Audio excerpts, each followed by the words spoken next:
మాటలు పలికాడు. ఎలా పలికాడు?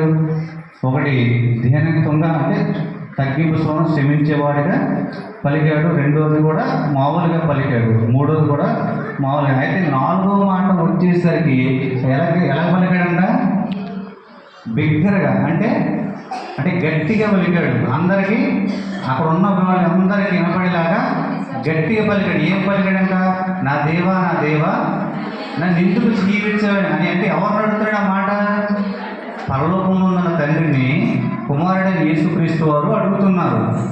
అంటే అప్పుడు వరకు ఆయన ఈ లోకంలో పుట్టిన కాడ నుంచి ఈ శిలువ మీద వేలాడే సమయం వరకు ఆయన తోడుగా ఉన్న తండ్రి ఈ సమయానికి వచ్చేసరికి ఏం చేశాడంట? ఆయన చెయ్యి విడిచిపెట్టేశాడంట.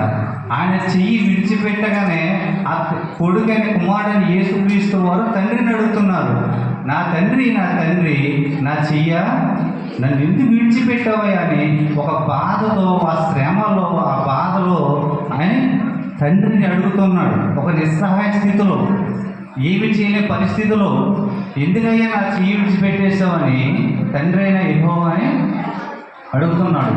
మరి ఎందుకు తండ్రి అయిన దేవుడు అప్పుడు వరకు ఆయనతో ఉన్న ఆ కుమారుడితో ఉన్న తండ్రి మరి చెయ్యి ఎందుకు విడిచిపెట్టాడు అని మనం ఏం చేయాలి? పరిశీలించాలి. మనం కూడా తెలుసుకోవాలి కదా.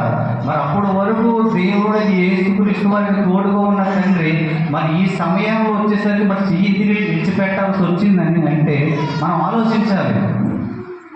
ఇప్పుడు ఒక కుమారుడు దెబ్బలతో కానీ లేక అనారోగ్య సమస్యతో కానీ లేక ఏదో ఇబ్బందులు ఉంటే ఈ లోకంలో మరి తండ్రి అయినా మనం ఏం చేస్తాం?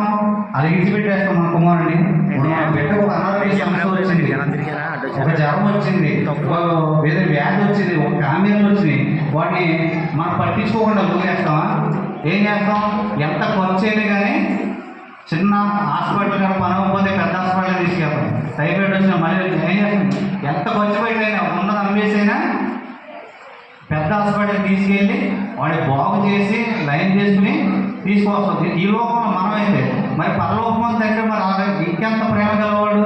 మరి ఆ సమయంలో మరి బిడ్డని విడిచిపెట్టకూడదు కదా. మరి ఎందుకు విడిచిపెట్టాడు? ఇప్పుడు ఉదాహరణకి ఒక నిజంగా జరిగిన సంఘటన ఏంటంటే, ఒక తండ్రికి 3 సంవత్సరాలు, తల్లిదండ్రులకి 3 సంవత్సరాలకి కుమారుడు పుట్టాడు. 3 సంవత్సరాలు పుట్టాడు కానీ ఇంకా గారంగా చాలా ప్రేమగా చూసుకుంటున్నారు. ఆ కొడుకు పుట్టక ముందు వాళ్ళ ఇంట్లో ఒక కుక్క ఉండేది. కుక్కను పెంచుకునేవారు. సంతానం లేక సమయంలో కుక్కను పెంచుకుని కుక్క చాలా గారంగా చాలా ప్రేమగా చూసుకునేవారు. ఆ కొంతకాలం కుమారుడు